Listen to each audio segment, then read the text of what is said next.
Yo, hey guys, this is All Things Forex with myself, Nqobile Tembane. On today's episode, we are joined by Mange. He is a young CEO and as well as a Forex trader. So guys, I hope you guys enjoy this episode. Thank you very much. How are you doing today? Good evening, my chief. I'm good. Yeah, that's great. So I'm just going to be asking you a few questions, just getting to know you, who you are, where you come from. When was the first time you actually heard of Forex? I was introduced to Forex 2017 by a colleague, actually a friend of mine who I used to school with. Okay. And actually a friend of mine also, Dumelanese. Yeah. Who's known as Dumelanese there. Yeah. In 2017. So Yeah. that's when I was exposed to Forex trading. Yeah. Because I saw people making money, I was like, Yeah. what's this? People are making money. But then you don't know how people are making money. Yeah. So I'm one person who likes to dig into information, Okay. When it comes to money, I want to be there. Yeah. Everything money, I want to be there. So started doing my research 2017.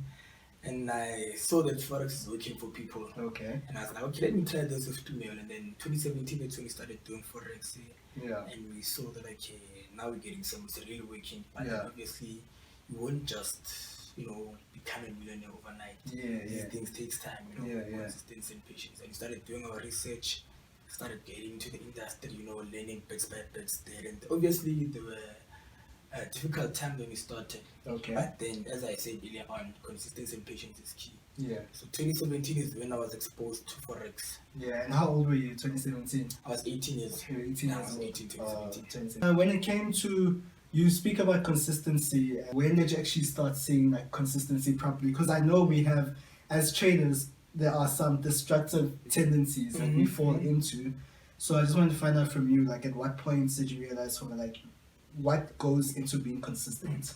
Basically, it took me 1 year, I would say, after starting Forex in 2017. Yeah. It took me a whole year, which was up until 2018. That's when I made my first million. Oh, I okay. did not become a millionaire overnight. There's Yeah. no such that says you join Forex today, tomorrow you become a millionaire overnight. Yeah. Forex requires consistency and patience. What I mean by consistency is, even if you lose in the market, never despair and be like, okay, today I didn't make mine, I will never make mine in Forex. Yeah. Patience and consistency will take you far, especially when it comes to Forex. Yeah. Because we all know Forex is risky. Yeah. So you must not go in there thunderhead and thinking that, okay, I saw someone who was successful in Forex. You don't know their story, why they become successful.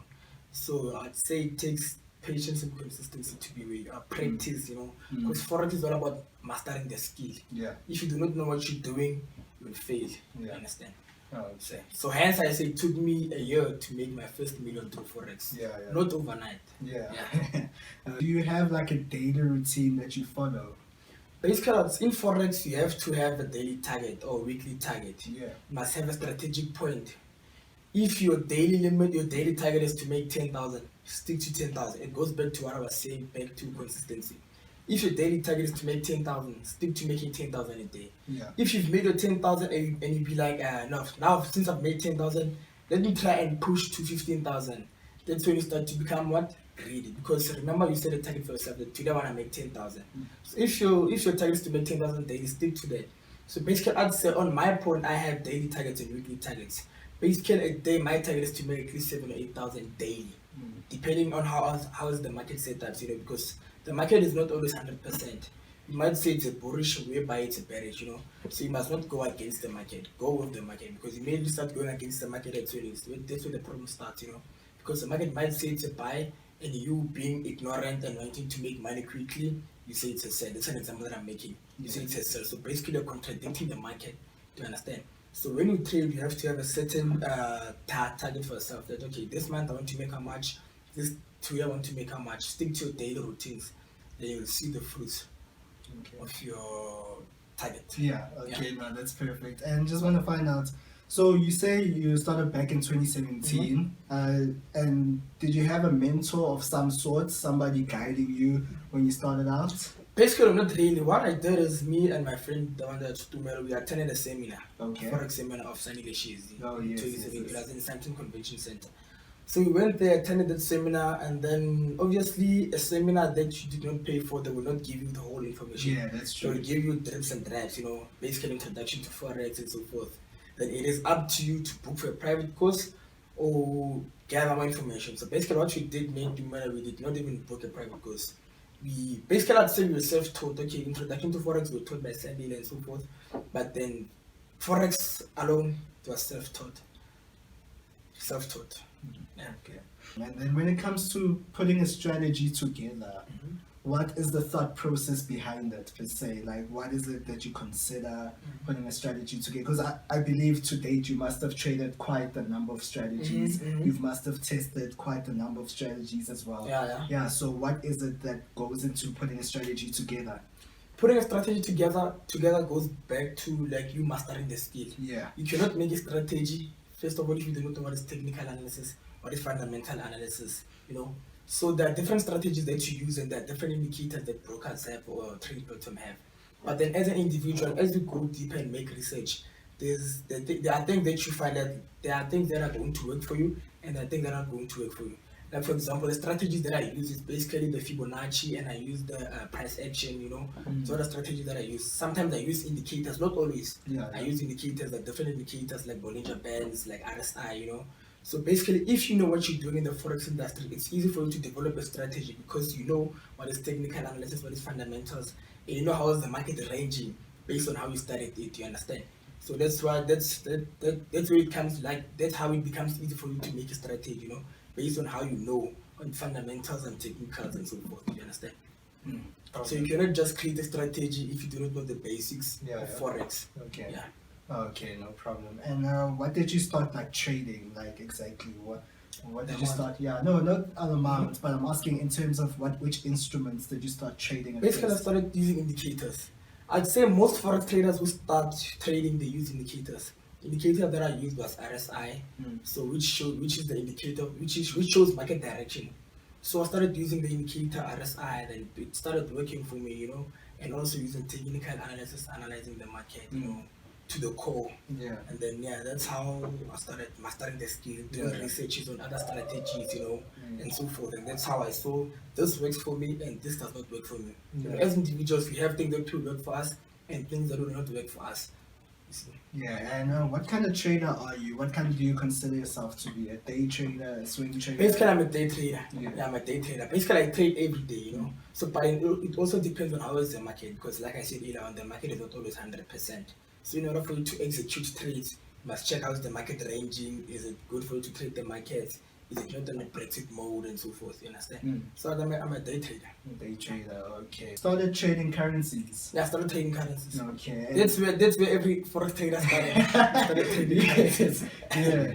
Yeah. Okay, no problem. And I believe this year there was a big boom of people trading Nasdaq. Yeah, I saw. Yeah. Till today, I'm one person who does not like to jump into new things at the time. We all know all forex traders started making money through currencies. Nasdaq was not, although it was there, but we're not exposed to it. Yes. So many people started trading currencies. Although I do trade Nasdaq, but they're not every day. Oh, okay. My main thing is currencies because that's where I started and that's what I master. Not saying I do not master Nasdaq, but then stick to what you know best.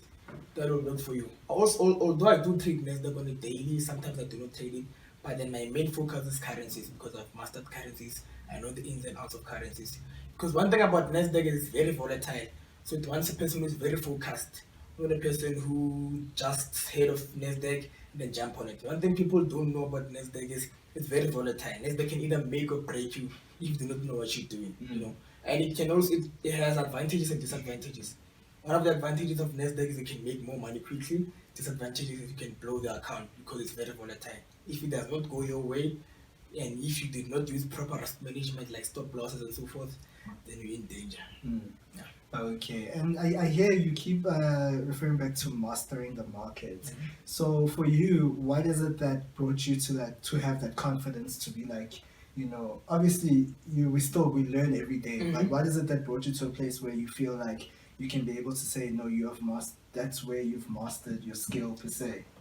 The day I made my first million from Forex, that's when I said I've mastered the skill. It's not anybody who just makes $1 million from Forex. It's not everybody who just makes. Some people make like daily 100 rands. Some people make like 200. So it's very rare to find someone who says I've made $1 million from Forex, sitting at home at the comfort of your own space. Who says I've made $1 million through Forex trading, not 9 to 5, not way. The confidence that I got is when I made my first $1 million from Forex, and I was like, okay, now I see I'm getting some. That's when I bought my first car. Okay. And I was like, okay, so this is really working. Although I started doubting Forex, although I doubted it when I was starting, I was like, what is this? because there's negative publicity. There was negative publicity about forex that people lost money and so forth. But then I'm one person who likes to dig into more, get more information. What is forex? So I got my confidence from making my first million and started doing things for myself. That's when I was like, okay, now I can master forex. Because if you do not know how to trade, you won't even make 100,000 in the market. Or basically 5,000 if you do not know how to trade. So quite a person who knows how to trade makes money through forex. I'm going to use an example of a forex trader that I know, which is Jason Noah. I won't lie, he makes money from the market. We all know, we all see. So yeah. Okay.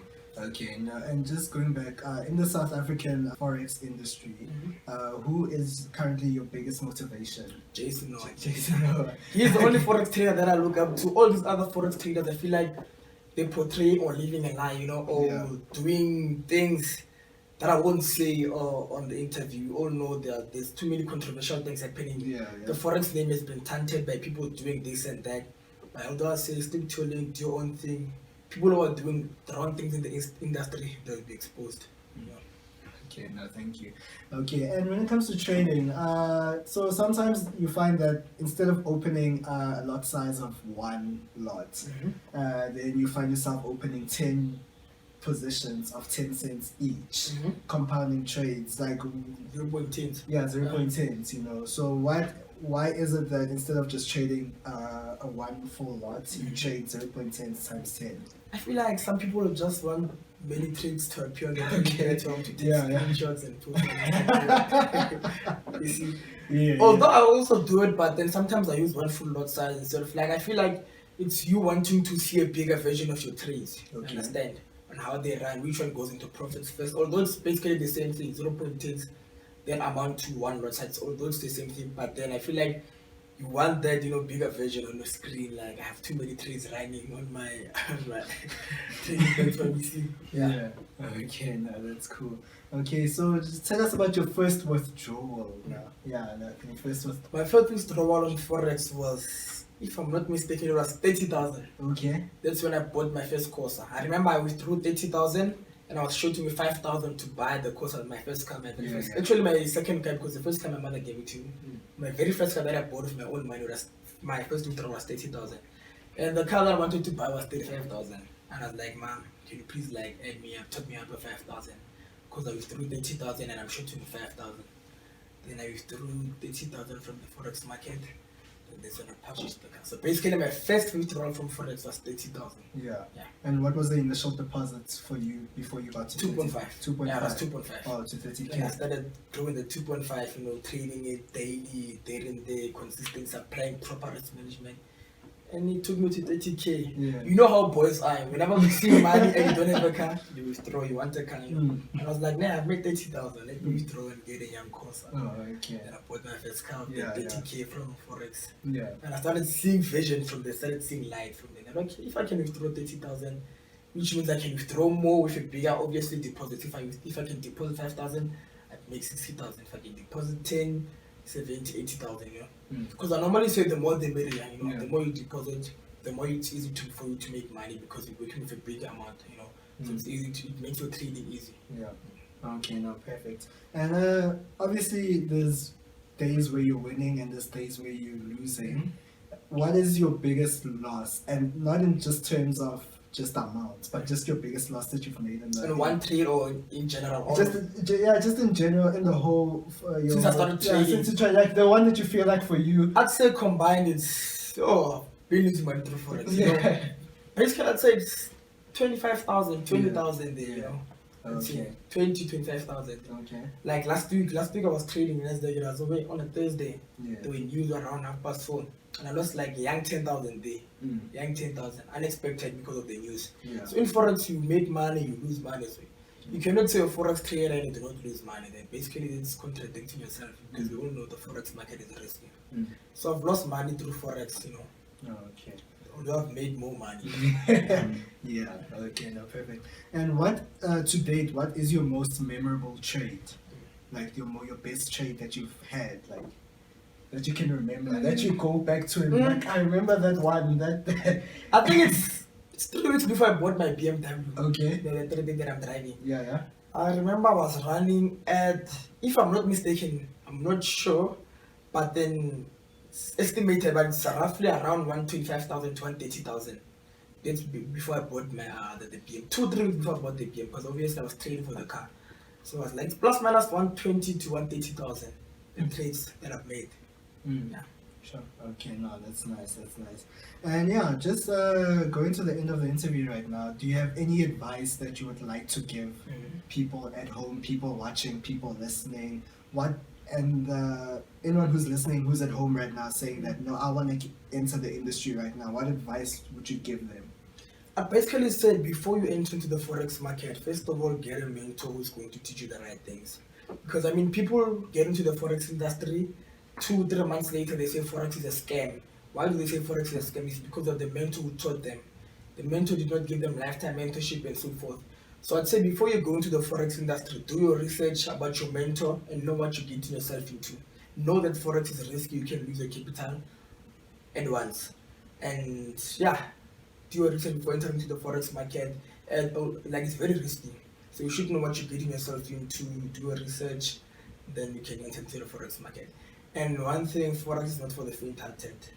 You know, if you know you have problems with your heart, then don't go into the Forex market. Yeah. So basically, do your research before getting into Forex and know what Forex consists of and what are the requirements. You know. So hi guys, thank you for watching our video. Please do like, comment, and subscribe to our YouTube channel. I can't find the button, but you most definitely will do.